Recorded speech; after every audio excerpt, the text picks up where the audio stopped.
সন্দেশখালীর হোটেল থেকে টাকা উদ্ধারের ঘটনায় বীরভূমের রামপুরহাট এলাকা থেকে গ্রেপ্তার এক মহিলা। গত কয়েকদিন আগে উত্তর চব্বিশ পরগনা জেলার বসিরহাট মহকুমার সন্দেশখালীর ধামাখালীর একটি গেস্ট হাউস থেকে দুই ব্যক্তিকে গ্রেপ্তার করার পাশাপাশি প্রায় 10 কোটি টাকা উদ্ধার করেছিল সন্দেশখালী থানার পুলিশ। উদ্ধার হওয়া অধিকাংশ টাকাই ছিল নকল টাকা। টাকা উদ্ধারের পাশাপাশি ধৃত দুই ব্যক্তিকে নিজেদের হেফাজতে নিয়ে তদন্ত শুরু করেছে সন্দেশখালী থানার পুলিশ। ধৃত এই দুই ব্যক্তির কাছ থেকে সন্দেশখালী থানার পুলিশ তিস্তা সেন নামে এক মহিলার খোঁজ পান। এই তিস্তা সেনের বাড়ি রাজারহাট এলাকায়।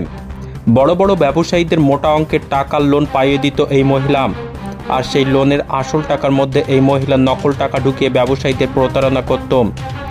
এর আগেও এই মহিলা গ্রেপ্তার হয়েছে।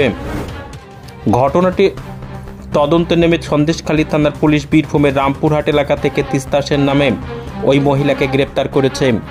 তিনি রামপুরহাটে একটি গেস্ট হাউসে ছিলেন। সেখান থেকে ঝাড়খণ্ডে পালানোর ছক করছিলেন।